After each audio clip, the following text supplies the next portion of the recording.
हमारे सभी प्रिय मित्रगणों, आप सबका मैं अभिवादन करता हूं, नमस्कार करता हूं, प्रणाम करता हूं। पिछले कई दिनों से मैं लाइव संबोधन के लिए नहीं आया था, लेकिन आज मुझे मन में आया कि एक बार आप सबसे बात कर लूं। देश प्रदेश के सामने अनेक प्रकार की चुनौतियां हैं। चुनौतियां होना स्वाभाविक है। अगर जीवन में भी आप देखें, अगर चुनौती नहीं आएगी तो फिर आपकी क्षमता का विकास नहीं होता है। तो मैं यह मानता हूं कि कोरोना संक्रमण यद्यपि ये दुखदाई है, कष्टकारी है, बहुत सारे हमारे अपने लोगों को छीन लेता है, लेकिन इसके बाद भी कोरोना संक्रमण की इस चुनौती को जब हमने सामने देखा तो हमारी क्षमता क्या है, इसको भी बहुत योग्य ढंग से देश के अंदर भी और उत्तर प्रदेश के अंदर भी माननीय प्रधानमंत्री मोदी जी के नेतृत्व में भी और मुख्यमंत्री योगी जी के नेतृत्व में भी हम लोगों ने देश और प्रदेश के अंदर योग्य ढंग से इस चुनौती का सामना करने का प्रयास किया है, जिसमें प्रदेश की जनता का हम लोगों को ज़बरदस्त सहयोग मिला है। भारतीय जनता पार्टी का एक एक कार्यकर्ता, मैं यह कह सकता हूं कि इस दौरान अपनी पूरी सामर्थ्य के अनुसार सेवा में भी समर्पित रहा है और पार्टी के द्वारा जो अभियान दिए गए उन अभियानों को सफल बनाने में भी लगा है। समाज ने भी अपना जो कर्तव्य है उसको पूरा करने में कहीं कोई कोताही नहीं बरती और अपना श्रेष्ठ योगदान देने का काम किया है। इसके लिए मैं भारतीय जनता पार्टी के एक एक कार्यकर्ता का और समाज के एक एक व्यक्ति का हृदय से आदर करता हूं, सम्मान करता हूं, अभिनंदन करता हूं। इस समय भी भारतीय जनता पार्टी के अभियान चल रहे हैं, जनसंपर्क का कार्यक्रम भी चल रहा है, वर्चुअल रैली का कार्यक्रम भी चल रहा है, संवाद के कार्यक्रम भी चल रहे हैं। मुझे भी कई कार्यक्रमों में शामिल होने के लिए पार्टी के निर्देश के क्रम में अवसर मिला, चाहे पार्टी की बैठक रही हो, चाहे मोर्चे प्रकोष्ठ की बैठक रही हो, चाहे जिले और महानगर की बैठक रही हो, चाहे क्षेत्र की बैठक रही हो। सबके साथ बैठ करके संवाद करके चर्चा करके जो फीडबैक आया है उस फीडबैक को ध्यान में रखते हुए ये ध्यान में आता है कि कहीं पर भी जितनी सामर्थ्य है लोगों ने उसमें कोई कमी नहीं रखी, बल्कि सामर्थ्य से अधिक काम किया है। हम सब जानते हैं इस समय देश के दो प्रदेशों में स्थिति थोड़ा सा चिंताजनक है। एक महाराष्ट्र जहां सबसे अधिक संख्या में संक्रमण के नंबर आए हैं और दूसरा दिल्ली प्रदेश है जहां लगातार संख्या बढ़ रही है। हम देश के अन्य राज्यों की तुलना अगर उत्तर प्रदेश से करते हैं और उत्तर प्रदेश की 23 करोड़ आबादी को ध्यान में रख करके करते हैं तो यह ध्यान में आता है कि तुलनात्मक दृष्टि से उत्तर प्रदेश बेहतर करने का प्रयास कर रहा है और प्रदेशवासियों की जो स्वयं की अपनी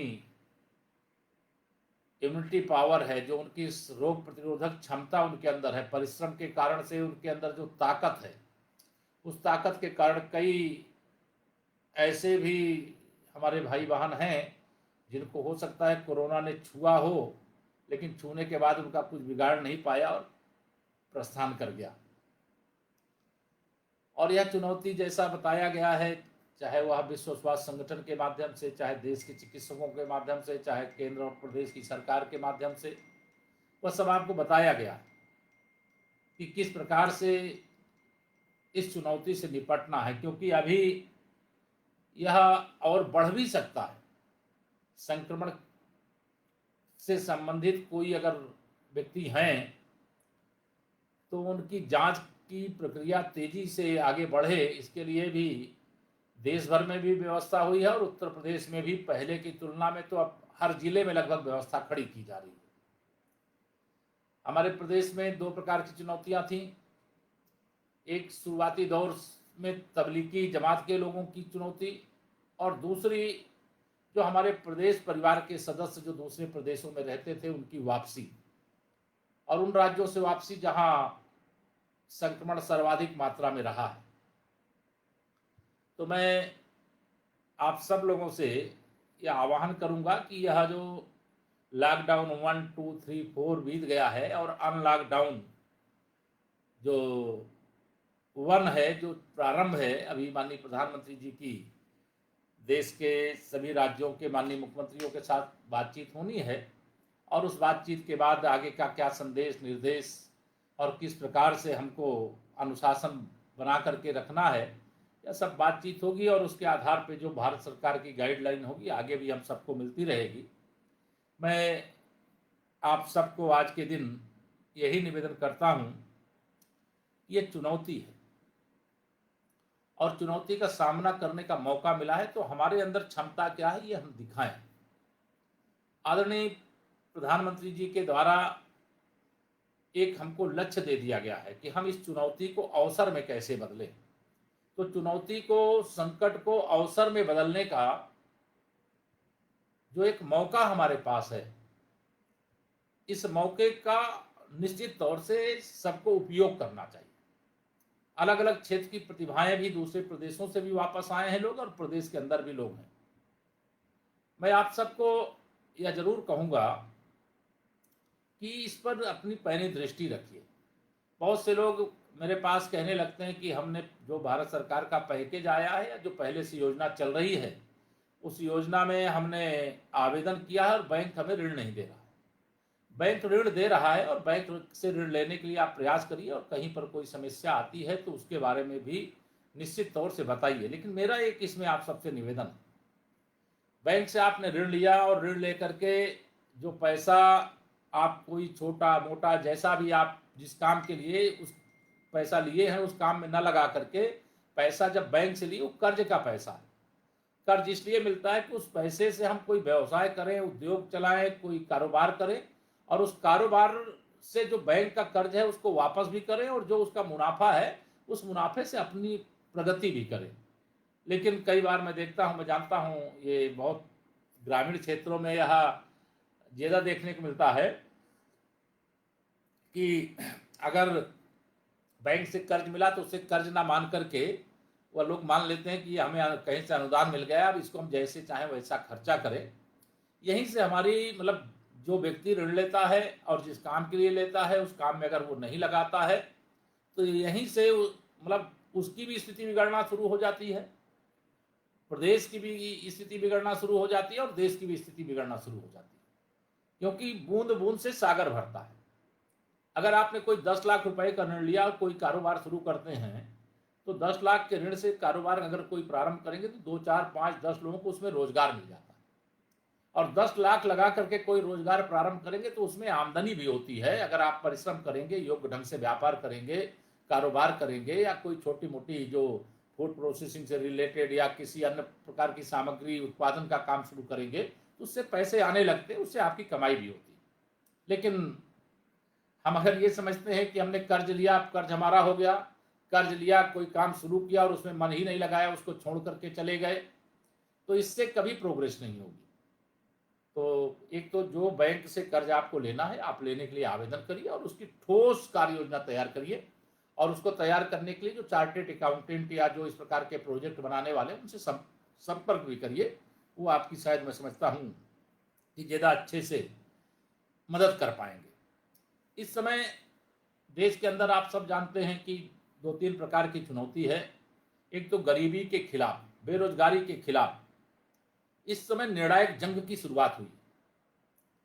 अब बेरोजगारी के खिलाफ लड़ाई होगी तो कहते हैं हाँ प्रधानमंत्री श्री नरेंद्र मोदी जी ही केवल लड़ाई लड़ेंगे, नहीं, हम देशवासी पूरे 130 करोड़ से अधिक की जो आबादी है सब लोग मिलकर के इस लड़ाई को लड़ेंगे और गरीबी को हराने का काम करेंगे, गरीबी को मिटाने का काम करेंगे, बेरोजगारी से मुक्त भारत बनाने का काम करेंगे, बेरोजगारी से मुक्त उत्तर प्रदेश बनाने का काम करेंगे। इस भावना से जब हम सब लोग इस प्रकार के पैकेज का लाभ देश के हित में, प्रदेश के हित में, अपने यहाँ जो काम करने की क्षमता वाले हैं उनको काम दे करके करेंगे तो इसी से देश की प्रगति का पथ प्रशस्त हो जाता है।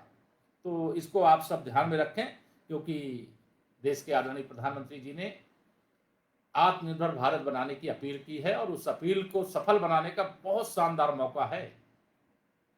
आप जो भी चीज बनाना चाहे, जिस क्षेत्र की, हर चीज, टेक्नोलॉजी सब जगह उपलब्ध है। हर विभाग के अंदर अनेक प्रकार की सुविधाएं उपलब्ध हैं और सब कुछ वेबसाइट पर उपलब्ध है। केंद्र सरकार की वेबसाइट जो विषय से संबंधित हो, प्रदेश सरकार की वेबसाइट खोलिए, क्या चीज आप करना चाहते हो, उसमें किस प्रकार से आवेदन करना, वो सारे ऑप्शन उसके अंदर उपलब्ध रहते हैं और उनका उपयोग करके आत्मनिर्भर भारत बनाने में हम क्या कर सकते हैं, अंधेरे को मिटाने में क्या हम एक दीप बन सकते हैं। क्या एक दीप भी बहुत अंधेरा मिटा देता है। एक व्यक्ति अगर पूरी इच्छा शक्ति के साथ कार्य प्रारंभ करे तो सैकड़ों लोगों को रोजगार देने का काम कर सकता है। तो हम इस दिशा में बढ़े और यह क्या हम लोग सब कर सकते हैं, इस पर ठीक ढंग से प्लानिंग करें। जो भी इस संबंध में सहयोग आप सबको चाहिए वह निश्चित तौर से उपलब्ध कराने में कोई कमी नहीं रखी जाएगी। मुझे इधर जो लगातार समाचार मिल रहे हैं और आपको भी मिल रहे हैं कि चीन का जो पूरा सामान है, जो उत्पादन है, भारत के बाजारों के अंदर भरा रहता था। पूरा भारत का बाजार चीन में उत्पादित सामानों से पटा रहता था। हमें उससे बाहर निकलने का इस समय इसलिए अवसर है और अवसर भी निकालना चाहिए। हमारी जिम्मेदारी है राष्ट्र के प्रति, क्योंकि राष्ट्र के प्रति हमारी जिम्मेदारी इसलिए है कि आप देख रहे हैं चीन की इस समय जो हरकत है।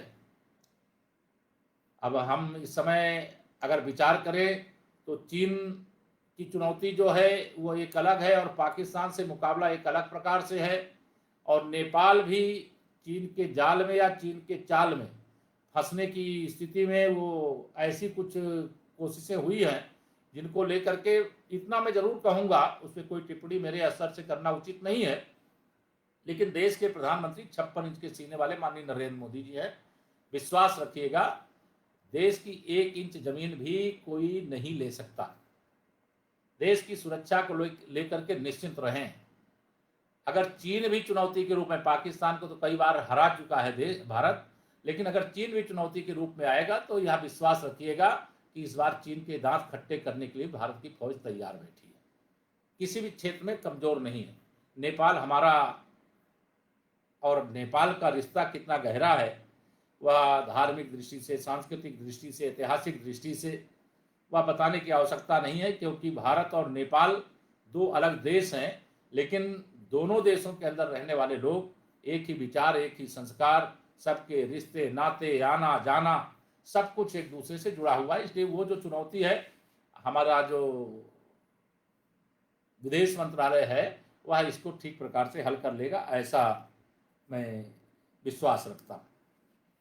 आप सब आज यहाँ पर जब मेरे साथ बैठे हैं तो मैं आप सबके साथ यह भी चर्चा, जो सीमा पर चुनौती है उसको तो हमारे देश की नहीं, विश्व की सबसे शक्तिशाली सेना उस चुनौती पर विजय पाएगी और उस चुनौती से निपटेगी। आतंकवाद का अंत हो रहा है जम्मू कश्मीर के अंदर, वो आप सब देख रहे हैं लगातार। रोज जो आतंकवादी हैं वह जम्मू कश्मीर के अंदर जब मारे जाते हैं तो उसकी बौखलाहट पाकिस्तान में देखने को मिलती है, सीमा पर देखने को मिलती है। लेकिन जब सीमा पर पाकिस्तान की ओर से गोली चलती है तो इधर से अब गोला चलाने की छूट है, और गोला जब बरसते हैं तो पाकिस्तान की हालत क्या होती है वह भी आपको समाचार मिल जाते हैं। मैं आप सब लोगों को यहाँ पर यह जरूर निवेदन करूँगा कि इस समय एक चुनौती और प्राकृतिक दृष्टि से कई आपदाएं आ रही लगातार, तो चाहे यह कोरोना की रूपी महामारी हो और फिर चाहे बीच में बहुत आंधी तूफान और बार बार भूकंप की घटनाएं, चाहे वो नोएडा और दिल्ली और कहीं पर भी हों, वह भी आपको देखने को मिलती है। मानसून इस बार समय से आ रहा है, तो मानसून के आगमन का तो हम सब स्वागत के लिए तैयार हैं।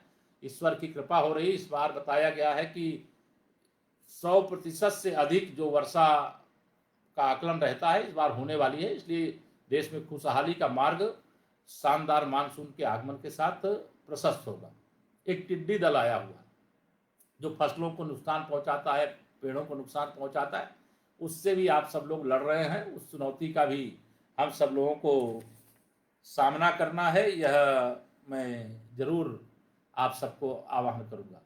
मैं जैसे प्रदेश सरकार में डिप्टी सीएम के नाते अपने दायित्वों का निर्वहन करते हुए 2 जिले जो कानपुर नगर जिला है और मैनपुरी जिला है, इसके प्रभारी का उत्तरदायित्व भी है।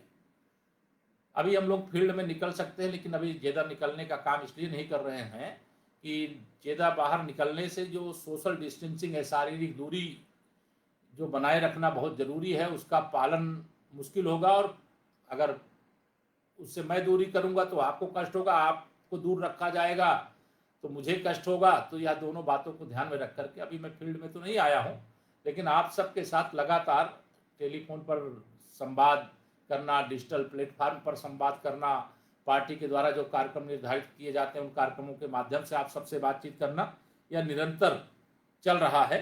मैं आप सबको यह जरूर आज कहूँगा कि यह सारी जो चुनौतियाँ, इन चुनौतियों को ध्यान में रखते हुए एक उत्तर प्रदेश सरकार ने एक बड़ा फैसला कैबिनेट ने पास कर दिया है और गोवध निवारण अधिनियम जो है उसमें संशोधन 2020 का है।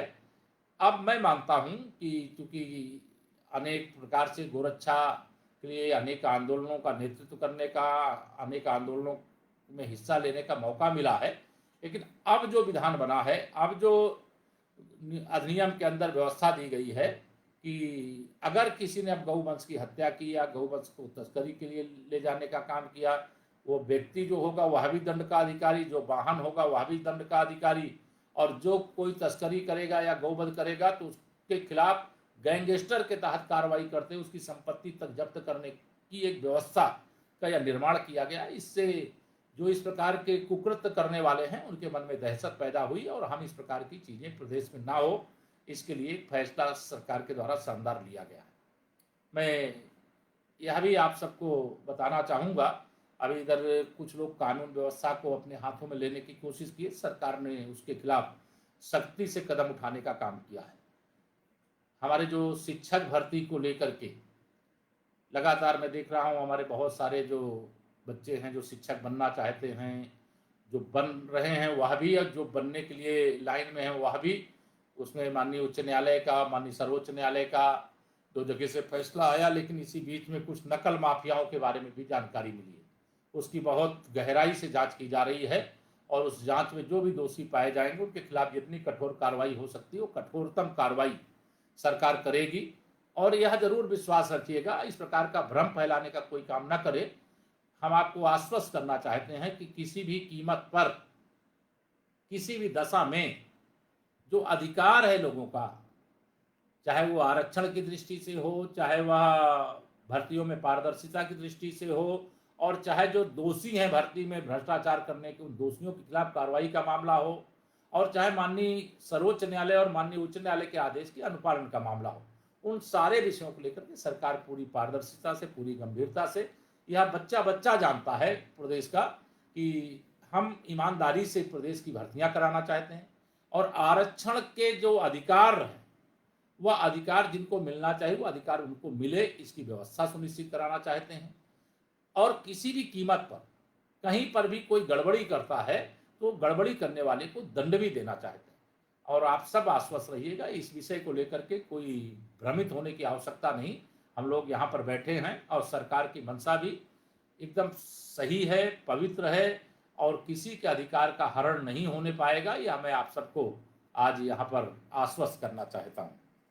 साथ ही अभी जब गोवध निवारण अधिनियम 2020 को लेकर के आया गया तो हमारे जो विपक्षी दलों के कुछ नेता हैं उन्होंने सवाल उठाया। मैं आप सबसे एक जानकारी के लिए केवल शेयर कर रहा हूं, जो निराश्रित गौवंश है, जो किसानों की फसल को निश्चित तौर से काफ़ी नुकसान पहुंचाने का भी काम किया है, उस पर सवाल अगर उत्तर प्रदेश के निवर्तमान मुख्यमंत्री श्री अखिलेश यादव जी उठाते हैं तो उनको यह उठाने का नैतिक अधिकार नहीं है, क्योंकि आदरणीय योगी जी के नेतृत्व में जब से भाजपा की सरकार प्रदेश में है तब से आप सब हम ये नहीं कह रहे कि हमने एक एक निराश्रित गौवंश को, एक एक छुट्टा जो अन्ना पशु थे उनको सबको कहीं जा करके गौशाले में पहुंचाने में सफल ही हो गए हैं, लेकिन हमने लाखों की संख्या में ऐसे निराश्रित पशुओं को लाना, निराश्रित गौवंश को लाना और एक जो केंद्र बनाए गए हैं गांव सभा में या जिला पंचायत में या नगर निगम में, वहां रखना, उनके भोजन आदि का प्रबंध करना, यह सब किया है। लेकिन जिन्होंने कुछ नहीं किया है वह हम पर सवाल उठाते हैं, हमारी सरकार पर सवाल उठाते हैं। तो मैं उनसे ये केवल पूछना चाहता हूं, जब सवाल उठावें तो उस समय ये बता दें कि उन्होंने अपने कार्यकाल में क्या किया। किसानों को लेकर के श्रीमती प्रियंका ट्यूटर वाड्रा जी बार बार वह सवाल उठाती, किसानों की बात करने लगेंगी, कभी कोई बात करने लगेंगी, लेकिन केवल ट्विटर तक सीमित रहती हैं। अब किसानों के लिए माननीय नरेंद्र मोदी जी के नेतृत्व में केंद्र में जब से सरकार बनी है, अनेक प्रकार की किसान कल्याण की योजनाएं, गरीब कल्याण की योजनाएं शुरू हुई। हम देख रहे हैं कि 6,000 रुपए सालाना प्रत्येक किसान को देने की एक व्यवस्था खड़ी की गई, लेकिन कांग्रेसियों को यह नहीं दिखाई देगा। उनको केवल यह दिखाई दिया, कहते 6,000 की जगह और अधिक देना चाहिए। केवल बातें करके कोई काम नहीं होता है। मैं 60 साल से अधिक समय तक कांग्रेसियों तुम्हारी सरकार रही है, देश सवाल पूछता है, मैं भी सवाल पूछता हूं। मोदी जी के नेतृत्व वाली सरकार ने तो 2-2 हजार रुपए की 3 किस्त में 6,000 रुपए सालाना किसानों के लिए व्यवस्था कर दी।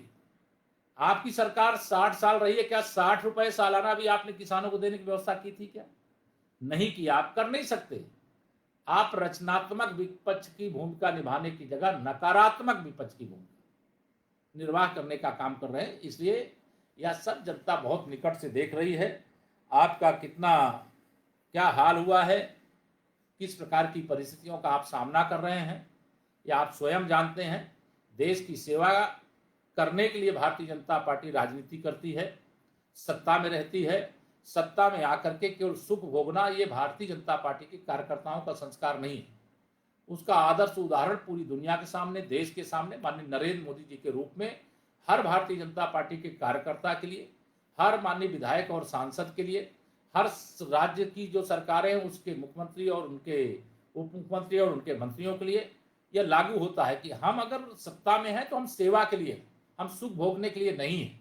तो हम सेवा करने वाली पार्टी के कार्यकर्ता हैं, और जो लोग सत्ता में पहुंच करके सेवा की जगह केवल शोषण करने का काम करते हैं, वही हमारी केंद्र की सरकार हो चाहे प्रदेश की सरकार हो, उस पर सवाल उठाने का काम किया करते हैं। लेकिन मैं आपको आश्वस्त करना चाहता हूं, मनसा साफ है। सत्ता में रहे तो भी अच्छे तरीके से काम किए हैं, और विपक्ष में रहे तो रचनात्मक विपक्ष की भूमिका निभाए। महामारी की इस भीषण दौर में भी जो विरोधी पक्ष के हमारे नेता हैं, चाहे वो सपा, बसपा, कांग्रेस, कोई भी दल, इन लोगों ने अपना रचनात्मक जो उत्तरदायित्व है उसका निर्वहन करने की जगह इन लोगों ने सदा नकारात्मक बयानबाजी करके लोगों को भ्रमित करने का काम किया है। प्रधानमंत्री किसान सम्मान निधि हो, चाहे प्रधानमंत्री गरीब कल्याण अन्य योजना हो, या चाहे प्रधानमंत्री जी के द्वारा शुरू की गई आयुष्मान भारत योजना हो, और मैं उन सब योजनाओं को क्या चर्चा करूं जिनके लाभार्थी देश के 60 करोड़ से अधिक गरीब और गरीब परिवार हैं। इस बात को ये लोग नहीं समझ सकते हैं, इसलिए इनको समझाने की आवश्यकता नहीं। मैं आप सबसे अपील करता हूं कि आप सब एकजुट होकर के इस समय जिनकी सेवा आप करने में सामर्थ्य है उनकी सेवा करने का काम कर दीजिए, और अपने आप को सुरक्षित रखने का काम करिए। जो संकट का काल है, जो चुनौती है, इस चुनौती का सामना करते हुए इसे अवसर में बदलने के लिए आप सब अपनी प्रतिभा का प्रदर्शन करिए। आप सब बहुत प्रतिभाशाली हैं, आप देश को दुनिया में नंबर 1 बनाने की सामर्थ्य रखते हैं, और यह सामर्थ्य आप दिखाइए। आज इस सामर्थ्य दिखाने की आवश्यकता है, सामर्थ्य दिखाने का समय है। आज हमारे भारत सरकार के जो रेल मंत्री हैं माननीय पीयूष गोयल जी का आज उनका जन्मदिन भी है, और आज जन्मदिन के अवसर पर मैं अपनी ओर से भी पूरे भारतीय जनता पार्टी उत्तर प्रदेश और उत्तर प्रदेश की 23 करोड़ जनता की ओर से भी मैं उनको बहुत बहुत जन्मदिन की शुभकामनाएं देते हुए, और आप सब आज कई दिनों के बाद हम लोग लाइव प्रसारण के माध्यम से मिले हैं, आप सबको बहुत बहुत प्रणाम है, नमस्कार है। आपसे चर्चा हुई, आप सबका धन्यवाद।